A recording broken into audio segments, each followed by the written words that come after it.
GVMC 88వ ward నరవలో మంగళవారం ఉదయం MLA పర్యటనలో జనసేన తెలుగుదేశం పార్టీ మధ్య వర్గ విభేదాలు రోడ్డున పడ్డాయి.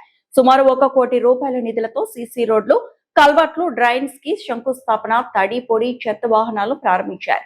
ఈ సందర్భంగా ఆయన మాట్లాడుతూ కూటమి ప్రభుత్వం అభివృద్ధికి కంకణం కట్టుకుంది అని అన్నారు. విలీన గ్రామాలు జీవీఎంసీలో కలిస్తే అభివృద్ధి చెందుతుంది అని, కేంద్ర రాష్ట్ర ప్రభుత్వాల నుంచి నిధులు వస్తాయి అని అన్నారు.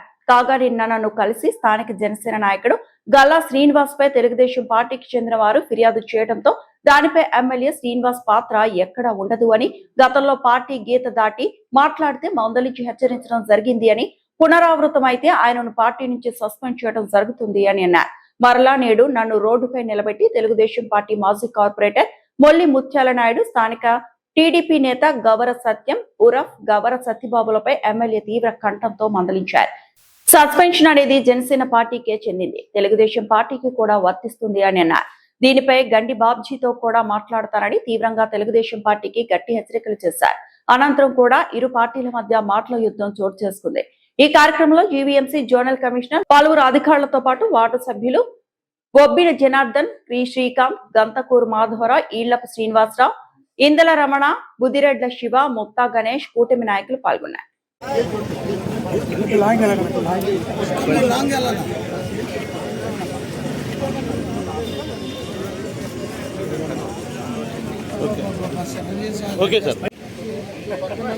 జై పంచకర్ల, జై పంచకర్ల, పంచకర్ల గారి నాయకత్వం, పంచకర్ల గారి నాయకత్వం, పంచకర్ల గారి నాయకత్వం. జై పంచకర్ల, జై పంచకర్ల. రండి సార్, మీలోకి రండి సార్, మీరు కొట్టండి,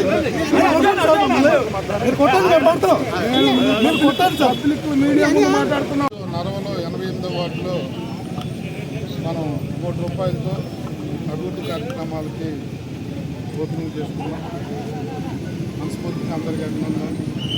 ఈ కార్యక్రమంలో ఫస్ట్ నుంచి వార్డు అభివృద్ధికి కృషి చేస్తున్న మాజీ కార్పొరేటర్ కానీ, మా వార్డు అధ్యక్షులు కానీ, సీనియర్ నాయకులు కానీ, అలాగే ఫస్ట్ నుంచి అభివృద్ధి విషయంలో నాతో మాట్లాడుతున్న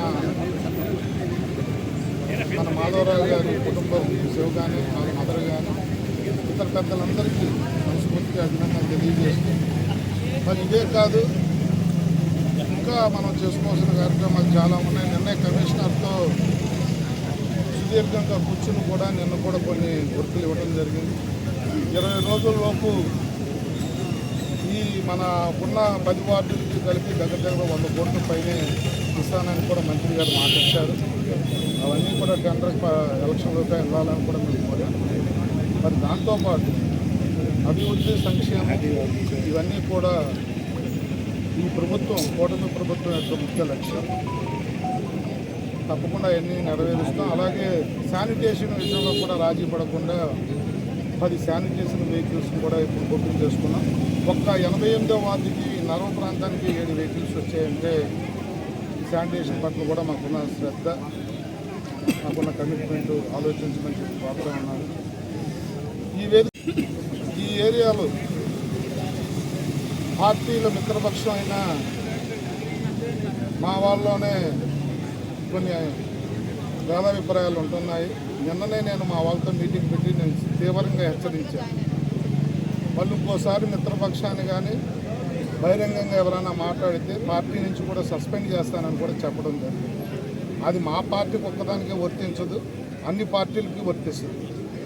నిన్ననే చెప్పినప్పటికీ కూడా ఇవాళ ఇక్కడ నలుగురిలో అడగటం అనేది అది చాలా ఆక్షేపణీయం. నేను ఒకటే కోరుతా ఉన్నాను, అక్కడ పైన చంద్రబాబు నాయుడు గారు, పవన్ కళ్యాణ్ గారు కలిసి ఉంటేనే ఎలక్షన్లు జరిగిపోవు, మనందరం కూడా కలిసి ఉండాలని పదే చెప్తున్నప్పటికీ కూడా ఆ గీత దాటితే ఎవరన్నా కూడా నేనైతే యాక్షన్ తీసుకుంటా. గండి బాబ్జీ గారు కూడా చెప్తాను, రోడ్డు మీద మాట్లాడి రోడ్డు మీద ప్రశ్నిస్తే అది మిత్రపక్షం అవ్వదు, ఆయన కూడా యాక్షన్ తీసుకుంటాను.